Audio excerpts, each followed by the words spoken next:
Hi everyone, whatever are you doing right now? So happy morning. It's our Holy Week adventure. So wala kaming pasok, walang school. So it's a time for us to unwind. So we choose to go somewhere closer to Calgary just to unwind. And everybody from Calgary, Alberta are so familiar with this scenario. And this is going to Banff, Alberta. So, yun lang malapit na pwede kang mag-unwind. So, we'll leave our house like 9:30. And after an hour and a half, nasa Banff na kami. And we decided to go straight to Mount Norquay. Ito na yun guys. Oh, para ice tubing. Kita nyo, it's almost like spring na talaga. So, kaya yung mga wild animals natin ay lumalabas na sa kalsada. So, we had fun looking the view and at the same time, joyride, siyempre. Now, we're here already. We're all set and ready. By the way pala guys, bago kami po umakyat dito, we ate our lunch already. So, nagdala kami ng baon namin para walang masyadong hassle. And here we go. Eto na. Yan. So, andito na kami. At, ay, nagsusukat-sukat si Lucille. Kailangan daw ay 42 ano yan? Inches. So, sumobra naman siya. So, ito yung scenario while we're waiting. So, we are supposed to do it at 1 o'clock. So, parang 2 sessions sila sa morning. So, 9 to 1 ata. 9 to 12. And 1 to 3. Then, pagkatapos ng 6 to 8 na ng gabi. So, while waiting, nanood kami ng mga nag-i-ski. Yan. Dito, nag-i-ski. Parang, this would be the last week na mag-enjoy mga tao mag-ski kasi nga tapos na ang winter. So as you can see sa ibang mga photos namin or videos, there's no much snow. So definitely pag wala nang snow masyado, magsasara na sila. Ibig sabihin the session is done. So nag-antay kami, naupo, yan, picture, people are coming, people are taking pictures and video, ayan na. Ano pala guys, ang weather dito ay mix. May ulan, may fog, may cloudy. So, parang Calgary lang. Ganun ang weather sa amin. Yan, si Lucille is ready. By the way, dinalahan namin siya ng helmet for protection kasi mag-ice tubing nga kami. So, adult is fine, but for the kids, it's safer na magsuot ng protection niya para safe, di ba? Better than sorry. So, after an hour, nag-wait kami. So, kasi dumating kami alas 12. After an hour waiting, we're all set and ready na para mag-start ng mag-ice tubing. O, yan, di ba? So, ayan. It seems we're all set and ready. So, ayun, nag-aantay na nga lang kami. Again, kaya kami hold up. Ito na kami. Walking, papunta kami sa mga ice tubes para mag-start na. Ayan, na kami. So, it's gonna be so hard na mag-take ng video kasi ang worry namin baka matapon ang cellphone kasi nga pwede ka mag-spin, pwede ka usually, di mo makontrol kung gaano ang speed mo pababa. So, because you're gonna use an ice tube. Ito na kami. Malapit na. As you can see guys, hindi na masyadong makapal ang snow dito. Ayan. Sige. So, at first, akala namin Lucille can join with us sa loob ng isang tube. Kasi, I remember the last time nag-ice tubing kami dito, yung ice tube nila ang laki. Pero ngayon, the ice tube is only good for 1. So, tinan nyo, nakapila kami dyan. We just took 1. Hindi namin ikinuha si Lucille. Akala namin pwede. And all of the sudden, sinabi sa amin na we need to get 1 for Lucille. So, isahan siya. At first, we're a bit worried. Baka tumalsik ang lola nyo. Ito na, nakalinya na ang everybody. Line. Nakaline na kami. So, So parang hindi ko lifter, parang lifter yata ang tawag dito sa sasakyan mo para makarating ka dun sa taas. So pila kami ng pila, ayan. So far ang experience naman is so good. Nakapila kami, pila while waiting for our turn na makaakyat dito sa lifter. Ayan. May mga ganyan kami parang ID because they need to scan if you really paid for that session. So nakalagay kami ng ice tubing PM session 1 o'clock onwards. Ayun, sige. So ayan, we're all set and ready. Andito na kami nag-aantay. So at first akala nga namin, di ba, pwede si Lucille na sumama sa amin. So nag-usap kami, sino ba ang magkikarry kay Lucille? Sino ba magdadala sa lap kay Lucille? Tapos, nung malapit na kami doon sa lifter, may nagdadaan sa likod. Sino siya? Okay. Nung malapit na kami sa likod, nung malapit na kami sa lifter, sabi nung mama, where's the other? Parang hinahanap niya yung tube daw na para kay Lucille. So sabi na, tinanong ko siya, sabi ko, pwede bang isa sa amin mag-carry sa kanya? Sabi nung mama sa amin, no, she need to have one. So parang nag-worry, talaga? She need to have one? Sabi ko sa kanya. So we decided to have extra one, dala-dala ni Kuya dyan, yan sa, dala-dala niya yung,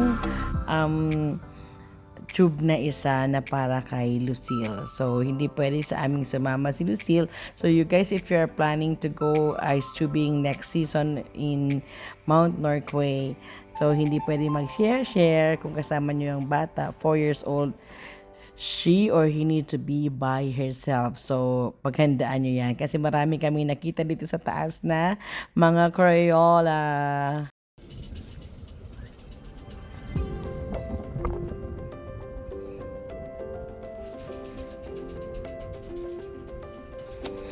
So, ayan guys, everybody is so excited. May kasamang kaba kasi the last time I remember na nag-ice tubing kami, parang 2 beses lang akong naglaro kasi nga, first, I'm really cold. Second one, I'm so scared. Hilong-hilo ko. So, I don't know what's gonna happen this time. So, nakaka-excite. Ang ganda ng panahon, pero pabago-bago ang panahon dito. Makikita niyo mamaya, iba na naman ang panahon. Look, Lucille was so excited. So, this is now the second round pala na mag-YouTube kami. Nakatapos na kami ng unang round and it was so fun. Talaga, ang saya namin na bumaba. Bali, hindi kami pwedeng kaming 5 lahat. So what we did is, the 2 kuyas are together and the 3 of us are together. I could hardly took videos kasi nga natatakot ako na tumilapon ang aking cellphone. Nevertheless, guys, alam nyo ba sa natatakot kaming may tumalapon ang cellphone, isa sa amin tumilapon talaga ang cellphone at nawala ang cellphone. And guess who is crying? Hindi naman siya nagka-cry, kaya lang a bit upset because of what happened. Hulaan niyo mamaya, i-reveal ko sa dulo ng video na to.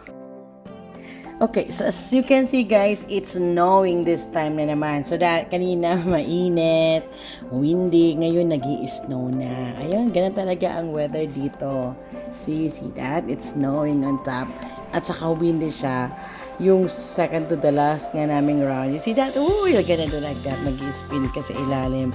Sa ilalim pala. So, ayan, nag-snow. Parang sabi ko nga, ano ba? Mag-uulan daw o mag-snow. Do it! So, Do it! ayan, after like mga 5 or 6 rounds namin, ito na lang pagoda. Pagod na siya sa kakas ice tubing. So, ayan, reveal na tayo kung sino ba ang nawala ng cellphone. Ito, ituturo ko sa picture na to kung sino ang nawalan. Ayun siya. And, after that, so we reported it, hoping we can have it back. But unfortunately, nothing comes back. So, we headed back to our hotel. And this is what happened.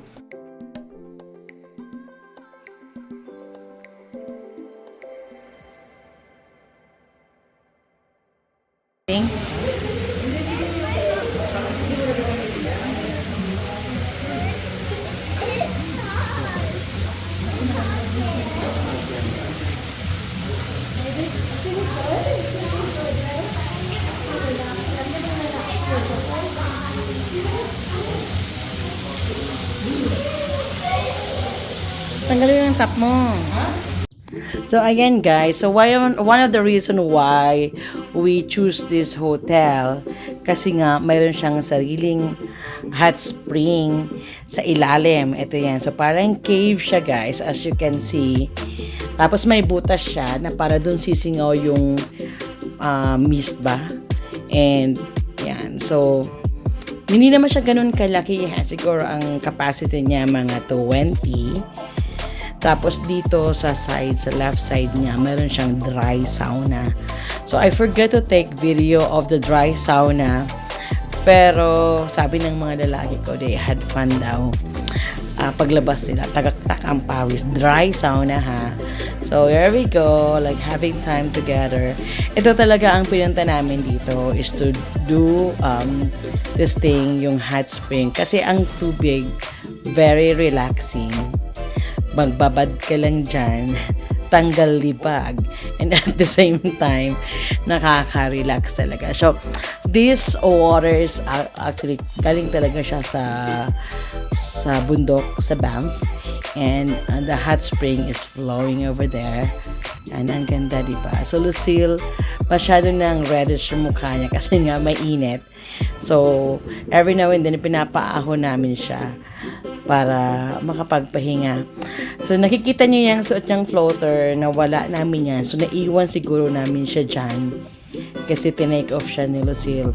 Nevertheless, we had fun. Ito, may na-meet kami mga Pilipino din na nagsiswimming din doon.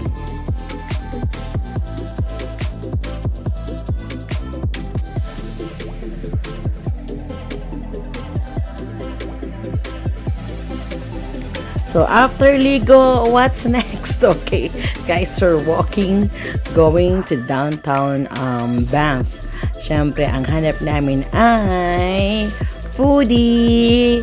So, meron naman sa hotel namin, but it's kind of expensive. So, mas makakatipid kami pag pumunta kami ng downtown and eat the food in there. Yun, kumain kami doon.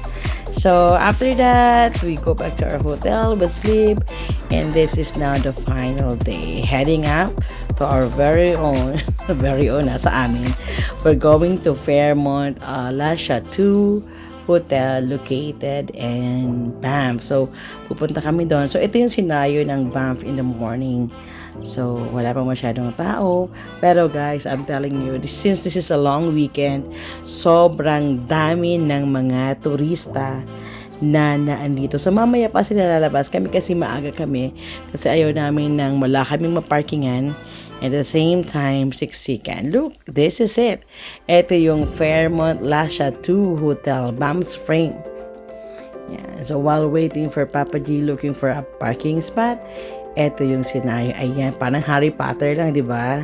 So, this is it, pansit. Yan, showing you off. So, konting na lang kami, gala kami this morning. And after that, we're heading back home to Calgary para mapagpahinga. And Monday, Papa G has a job. And as we're gonna relax, magla-laundry kami, magtutupi ng mga laundry. So that's our life here in Canada. So once in a while, we need to unwind. Oh, ito yung loob ng La Chateau Fairmont Hotel. Ayan. Then, pumunta kami dun sa may parking ng Banff. This is the new bridge. Yan, which is really, really good. Parang suspension bridge siya. Ang daming turista. Daming tao. Nakisaw-saw kami. Nakiturista naman kami. Pero ang totoo naman, we keep going back and forth to Banff. Pero this bridge, ngayon lang kami nakapunta rito kasi bago siya. When we check, it was built 2022. Ayan, may nagkakanuwing, di ba? Nakakaingit. So, and so far, so good. We had fun with our adventure sa Banff. Ayan, masaya naman so far. O, diba? Masaya. Happy kami. And after that, alam niyo naman kung ano mangyari dito. So, nagpagod kami, naglakad and everything. After that, syempre maghahanap kayo ng foodie. After ng foodie, and then uuwi na kami sa Calgary.